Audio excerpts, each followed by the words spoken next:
La data a un impact total puisque sans data, vous ne faites rien. C'est vraiment le nerf de la guerre. La connaissance client est un usage de la data. Puisque la data peut servir aussi la robotisation, peut servir l'optimisation des transports. Donc en fait, il faut vraiment voir la connaissance client comme un focus. La data, c'est vraiment le fait de capter de l'information. Et la connaissance, c'est plutôt de tirer des enseignements pour justement prendre des décisions au quotidien qui servent le business des entreprises.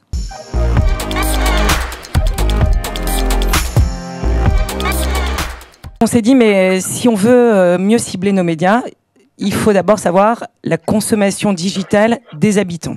On a donc identifié 3 zones en France, des zones où les habitants étaient faiblement appétents au digital, moyennement appétents ou très appétents. Et donc on est venu leur proposer des mix médias adaptés à leur profil. Quand vous manipulez de la data, quand vous essayez de l'enrichir et de l'utiliser, plus vous en avez et mieux c'est. Pour autant, effectivement, vous en avez qui sont particulièrement clés. Alors, je prends un exemple, c'est l'email. Être capable en fait d'avoir un email, ça vous permet d'identifier votre client, ça vous permet de le suivre dans le temps, ça vous permet de le rattacher à ses transactions et donc de comprendre dans votre univers son comportement d'achat. Et donc, c'est absolument essentiel.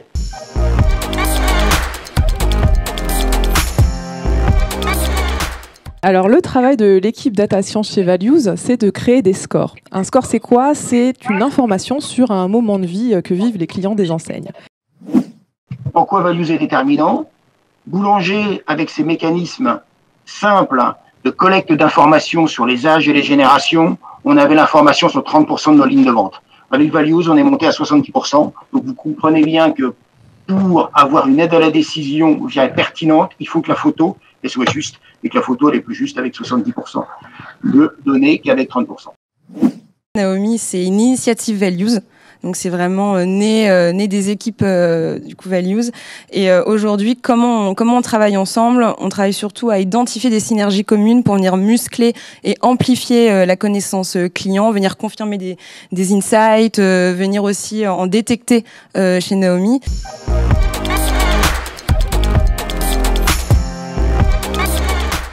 On s'est retrouvé dans une situation inédite où nos clients, les retailers, avaient des magasins, voire des entrepôts qui étaient fermés.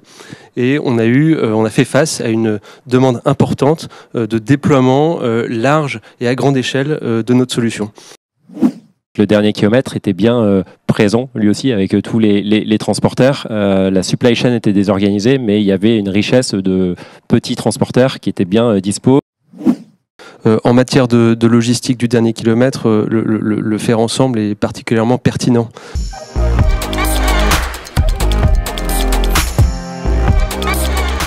Nous, dès juin 2020, nous avons mis à disposition un service de vente en ligne et de livraison en drive qu'on a appelé d'un clic à vous.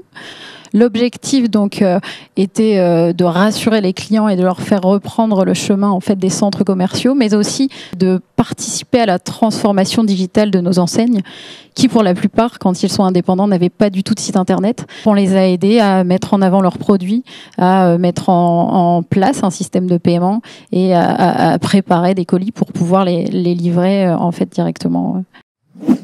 À partir du moment où on a véritablement compris que la livraison était un nouvel enjeu stratégique, on avait besoin aussi de trouver une technologie et une accélération sur ces dimensions technologiques. Et donc ça a tout son sens de s'appuyer sur un acteur comme Whoop pour nous permettre d'accélérer et de trouver des solutions.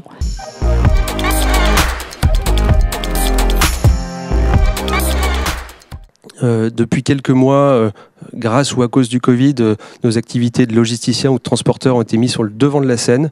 Et ces activités sont parfois néfastes pour l'environnement. Et donc, on a un vrai rôle à jouer en la matière.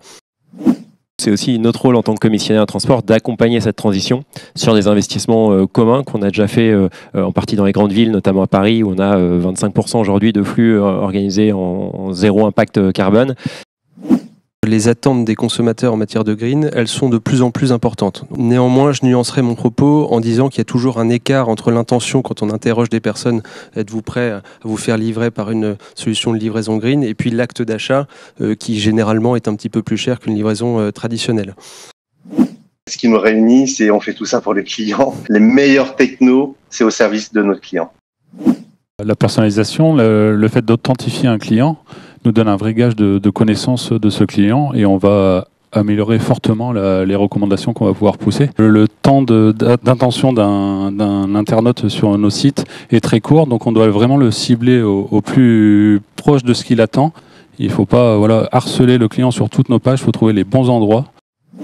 57% des consommateurs abandonnent le parcours client lorsqu'on leur demande de créer un mot de passe. Ça veut dire qu'on n'a pas modernisé ce parcours client depuis des années, alors qu'aujourd'hui on a des moyens d'authentification ultra modernes qui permettent d'aller très très vite et d'enlever tous ces points de friction. Le mot de passe est un point de friction énorme.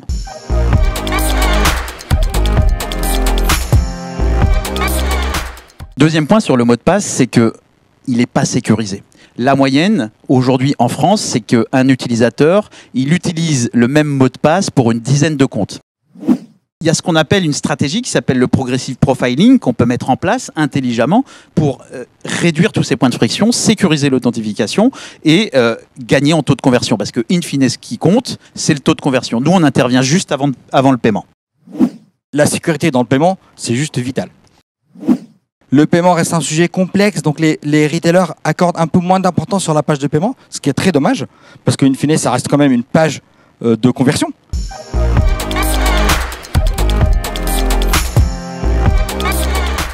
C'est assez simple, on uniformise le stock et on ne sépare plus, c'est-à-dire qu'on a un premier système qui va dire je mets l'ensemble de notre catalogue, 100% du catalogue en ligne. Si on ne l'avait pas fait, ce stock unifié, on aurait raté, en tout cas en online, 30 à 50% de ce chiffre réalisé.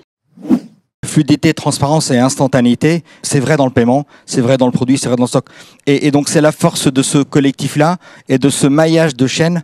Uber, il a plein de choses qui sont découpées, mais in fine, dans l'app, tu ne vois qu'une seule app. Et donc c'est ça la force du collectif.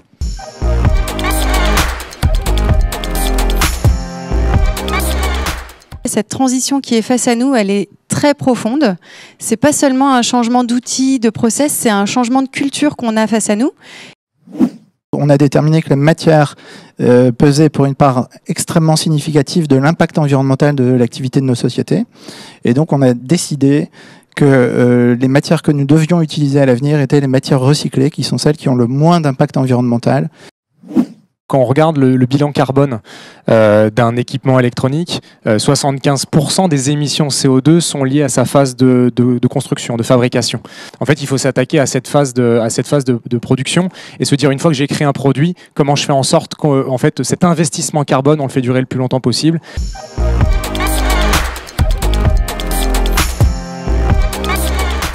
Le Cube, c'est un projet Fashion Cube. Son objectif, c'est de démocratiser les jeans made in France. Aujourd'hui, si un client veut acheter un jean made in France, ça reste une vraie démarche militante, ça reste un vrai investissement, il y a un vrai choix, un vrai arbitrage dans la consommation. C'est vraiment dans l'ADN de l'AFM, se vivre ensemble et le faire ensemble. Il y a vraiment des possibilités infinies de synergie entre nous.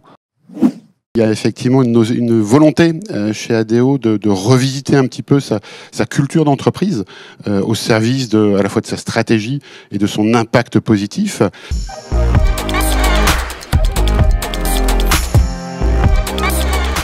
Notre mission chez Acts & Facts, c'est d'être un catalyseur, donc c'est-à-dire de créer des connexions vertueuses entre les personnes, entre les projets, pour accélérer la transition écologique dans nos entreprises. Frugal, c'est notre nouvelle marketplace française qui a une vocation exclusivement éco-responsable. Frugal va permettre aux clients, au travers de services additionnels, de choisir, de voir, de comprendre des produits qui vont être scorés, notés, et qui va permettre aux clients, en un clin d'œil, de voir qu'est-ce qui est bon pour la planète et qu'est-ce qui est également bon pour moi. Les Afterworks en transition, ils sont nés du constat qu'on faisait, qu'on parle finalement beaucoup de la situation environnementale, écologique, et qu'il n'y a pas beaucoup de visibilité pour tout ce qui se fait de très positif. Et on avait envie de donner la parole aux pionniers qui font cette transition, qui sont déjà bien avancés, bien en marche.